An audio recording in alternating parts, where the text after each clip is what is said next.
part 2. So ionic compounds and covalent compounds. So first of all, we need to just clarify the definitions: atoms, molecules, and ions. So atoms are elements, so the smallest part of an element. So Na, S, Mg, Cl, so when they're by themselves. Molecules are when you have multiple elements combined to make a compound, so H2O. Okay, so remember, elements are on your periodic table. Compounds is when you have multiple elements bound together to make a molecule, so our Lewis diagrams.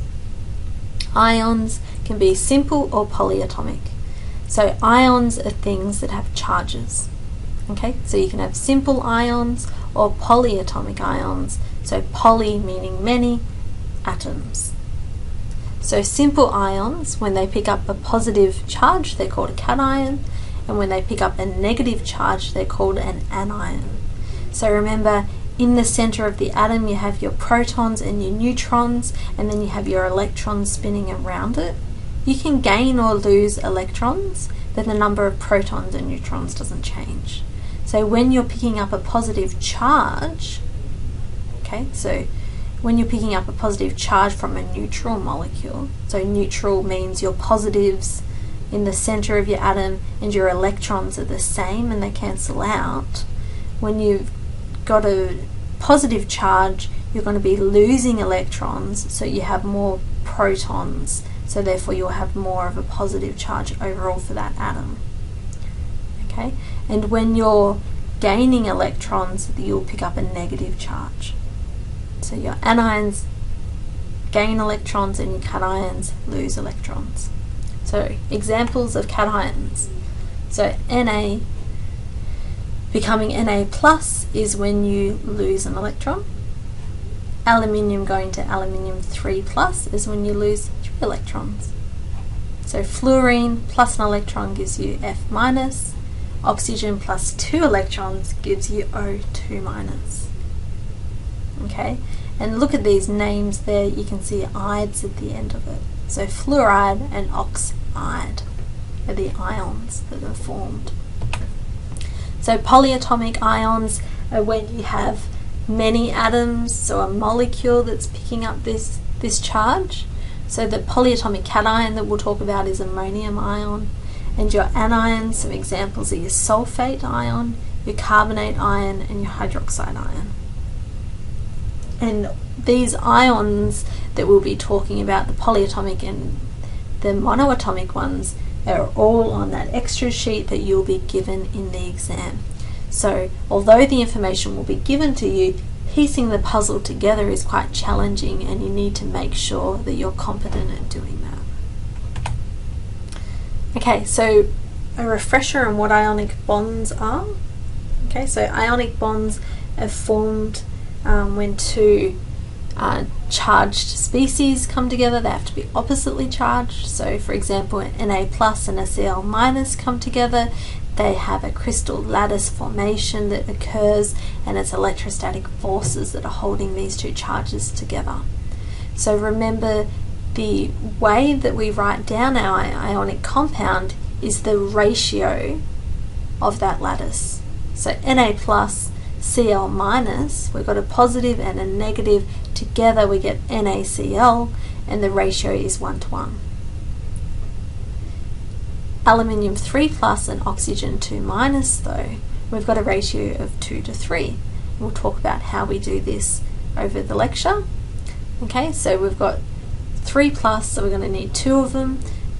2 minus, we're going to need 3 of them. So we will get Al2O3. So this subscript is saying that there's 2 aluminiums, and this one's saying that there's 3 oxygens. So the ratio is 2:3. Okay, and zinc sulfate, we've got zinc sulfate, both have the same charge, so it's a 1:1 ratio. So we can have 2 different types of compounds that are ionic. We can have binary compounds, which is made up of 2 elements. Okay, so remember, cation and anion would both be 1 atom each. Or we have a ternary compound, which is made up of 3 elements. So this is when you have a monoatomic ion and a polyatomic ion. So if we look here at our list here, we have 2 binary compounds and 1 ternary compound. Okay, so how do we write formulae? Okay, so what we need to do, so here's a couple of examples. We've got 3 covalent, a binary and a ternary ionic compound. So binary is sodium chloride, our ternary is our ammonium chloride. We've got our covalent water, methane, which is our organic covalent, and acetic acid, which is an organic covalent. So these are our formula and these are our names. Okay, so when we write these, one thing that we're pointing out right at the beginning here is if you have a polyatomic ion, you need brackets around it and indicate the number of those ions that are in the molecule. So here we have water, H2O. So we've got 2 hydrogens for each water. Here we've got sodium chloride, 1 to 1. Here we've got 4 hydrogens for each carbon. Here we have NH4, which is a polyatomic ion, and 1 chlorine. Here we have acetic acid, which we learnt about in our nomenclature.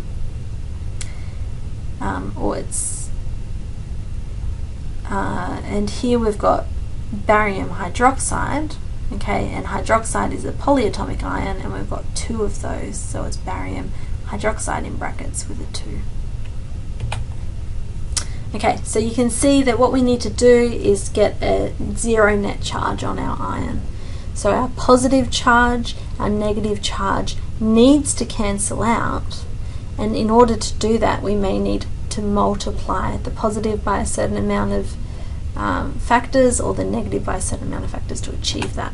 So this slide shows you that in a pictorial kind of way. So if we've got sodium plus and chlorine minus, looking at the charge, we've got a +1 and a -1. They've got a 1-to-1 ratio. If you add it together, they cancel out and you would get a neutral compound, NaCl. Okay, if we have calcium 2+ and nitrate, NO3-, we've only got a minus on this one. To cancel out our 2+, we're going to need 2 of these. So we have 2+, 2-, CaNO3-2. Okay, so we've got sodium plus sulfate 2-. So now we've got a 2-, we're going to need 2 pluses, so we've got 2 sodiums to each sulfate, Na2SO4. Okay, so the difference between these two, we've got polyatomic anions in both of them, but this one we've got 2 of them, so we need to make sure we've got the brackets, whereas this one we've got 1 of them, so we don't need to put the brackets around it. So barium chloride, barium's a 2+ charged species, chlorine's a 1-. So to get that neutral overall, we're going to need 2 Cl- to cancel out that 2+. So we'd write it as BaCl2. Okay, and barium phosphate, so barium's a 2+, phosphate's a 3-. This is where it gets a little bit more difficult. So to cancel out the 2 pluses, if you've only got 3 minuses to do it, you're going to need 3 barium 2 pluses and 2 phosphate 3 minuses to get you 6. So you've got 3, 6, 2, 4, 6. So +6, -6. So we've got Ba3, PO4 in brackets because it's polyatomic, 2. So remember the number next to it's indicating how many of those we have. So if you look at a quick way of doing it, if you look at barium 2+ and phosphate 3-, if you notice you've got a 2+ and a 3-, you can cross multiply. So the 3 goes at the bottom of the barium and the 2 goes to the phosphate. So you multiply the barium 2+ by 3 and the phosphate 3- by 2. Okay? So you may have learned that way in high school if you've done chemistry in the past. Okay, so this is just showing your extra sheet. So the first type of ionic compounds we're going to talk about is when we have monoatomic cations that only ever have a particular charge. Okay, we've got these cations that are multivalent, so they can adopt multiple charges, and that's our type 2 or type B that we'll talk about later. And this is your anions here that are monoatomic, and here are your polyatomic anions. Okay, so where can we find these monoatomic ions? So you've got your metals, you've got your first column, so +1, second one is 2+, then you have your -1 halogens, -2, -3s, and then you have your odd ones in here, so we've got our silver, cadmium, zinc, aluminium. Okay, so these are all on that sheet, but these elements only ever adopt these charges. Okay, so when we're naming these binary ionic compounds, these particular ones that only ever have that charge are called type 1 or type A. So the way that we do it is we write down the cation, which is usually a metal, and we write down the anion, and we chop the name and add "ide" on the end. So if we got NaCl, we look up Na and we know it's sodium, and we look up Cl and we know it's chlorine. So we change it to chloride. Now if you look on your ion sheet, the name's already changed for you. So all the anions have that "ide" stem name on the end of them. Okay, so Na+, Cl-, sodium chloride. Okay, so we've got Al2O3. So we've got 2 aluminiums, 3 oxides, and aluminium has a 3+ and oxygen has a 2-. Okay, so getting your head around that, picking out the charges and how many of those is a really fundamental thing, so make sure that you practice it, and you've got lots of practice problems in your sheet. So now we can go Al3+, aluminium, O2- is oxide, aluminium oxide. So Mg is magnesium, and it's got a 2+, and there's one of them, and S is sulfide, and there's 2-, and there's one of them. So to be magnesium sulfide. Remember using your sheets to help you here. So that is constructing names from formula. Now constructing formula from names is a little bit more difficult, so it's going back the other way. So we've got potassium fluoride. So look up potassium, look up fluoride, work out the charges on them. So K+, F-. Now we need to balance them. Okay, so K+, F- happen to be +-, so we can just write Kf. Calcium chloride, calcium is a 2+, chloride is a 1-, so we're going to need 2 chlorides for each calcium, so that we can have the 2- cancelling out the 2+. So we'll write CaCl2. So remember, to indicate that there's 2 chlorides, we write the 2 subscript after the chloride. Aluminium sulfide. So looking up aluminium, Al3+, sulfide is S2-. Okay, so here we've got different charges on them. We're going to need to do a cross multiplication. So we're going to need 2 aluminiums for every 3 sulfides. Okay, or you can just logically think, okay, we've got 3+ and 2-. If we had 2 of these, we'd have 6+, and 3 of these would give us 2-. So we write that Al2S3, so 2 aluminiums for every 3 sulfurs.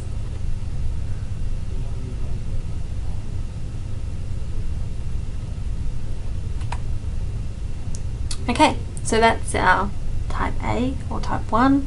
So our type B or type 2 is when we have metals that can exhibit multiple charges. Okay, so looking here we can see chromium, manganese, fluorine, iron, cobalt, copper, mercury, lead and tin can always accommodate different charges depending on the environment that they're in. so what oxidation state they will be in. So these have been listed on your sheet, and here they are highlighted. Okay, so you can see there's the multiple versions that you can have there, so multivalent I've called it. So the difference with these ones is you need to indicate the charge on the metal, and you use Roman numerals in brackets after the metal. So copper can be copper plus or copper 2 plus. So we write copper 1 if it's in the copper 1 form, or copper 2 if it's in the copper 2 form. Okay, so CuF2. So we need to work out what charge that copper is. So looking at fluorine, we know fluorines are 1 minus. And we've got 2 of those, so copper must be a 2 plus. So we would write copper 2 in brackets, fluoride. So now we've got Fe2O3. So Fe2 is O3, so we know oxygen is a 2 minus, so Fe must be a, what are we doing? So oxygen's a 2 minus, we've got 3 of those, so to be a 6 minus overall, and we've got 2 ions, so 6 plus divided by 2 would give us 3. So it's iron 3 oxide. Okay, so going back the other way, copper 1 chloride, this is a lot easier. So copper 1 chloride, you know it's copper plus, and then you just need to look up chloride, which is Cl minus. Okay, so then writing CuCl. So copper 2 chloride, now we know we've got copper 2 plus, so we're going to need 2 chlorines for each copper. Okay, because we've got -1, we're going to need -2 to cancel out that +2.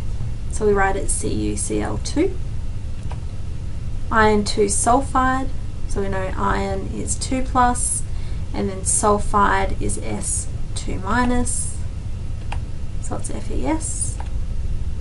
And lucky last, we've got our iron 3 sulfide. So iron 3 sulfide, so looking up sulfide 2 minus, iron will be a 3 plus. Okay, so now we're back at this 2, 3, so you can cross multiply, or you can think to yourself, iron 3 plus, if we had 2 of those we'd have 6 plus, sulfur 2 minus. To get 6 minus we'll need 3 of those. So we're going to need 2 ions and 3 sulfides, so Fe2S3.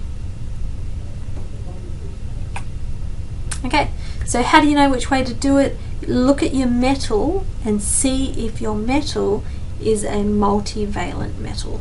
If it is, you need to indicate the charge on that metal with brackets and Roman numerals. Okay, let's look at polyatomic.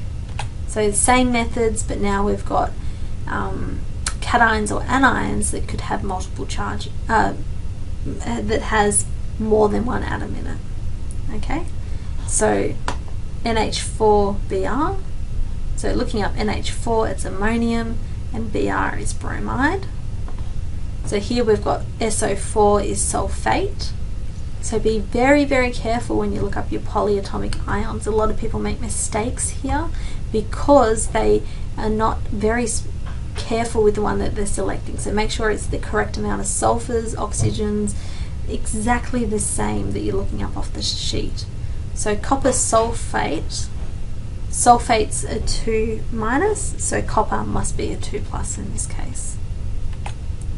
So let's have a go at aluminium nitrate.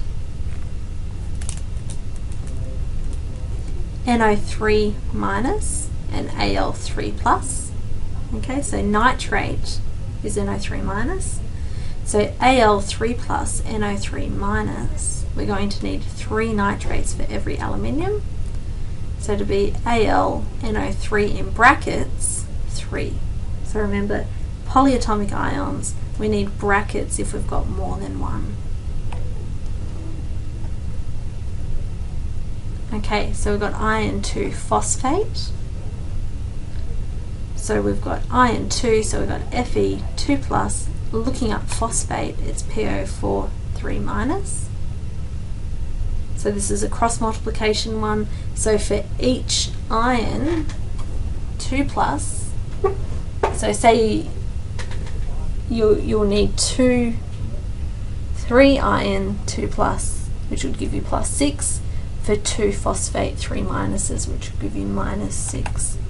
So it'd be Fe3, so we need 3 ions, for each phosphate we'll need 2.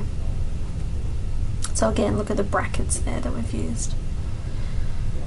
Okay, so we've got COI2, so I2 is iodine, negative, we've got 2 of those, so it's 2 minus, so cobalt must be a 2 plus.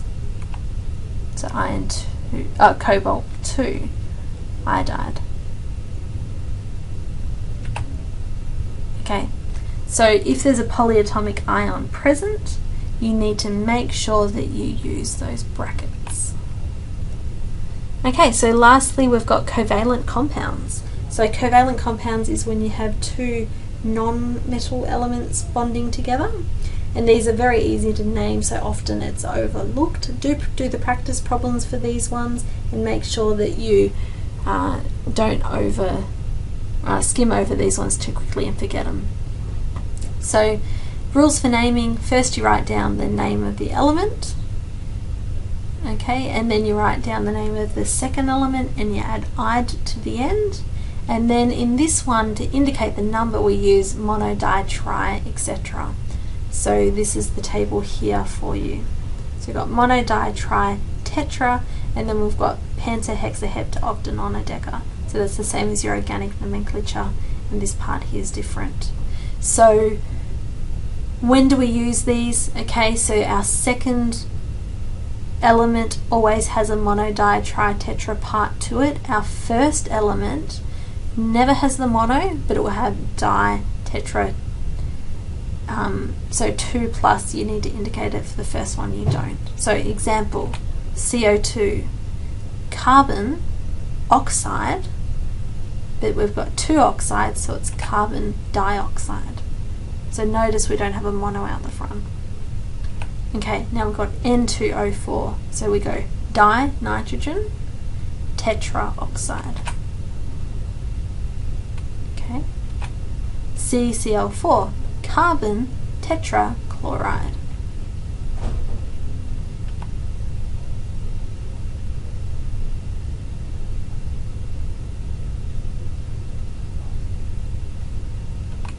Okay, nitrogen monoxide.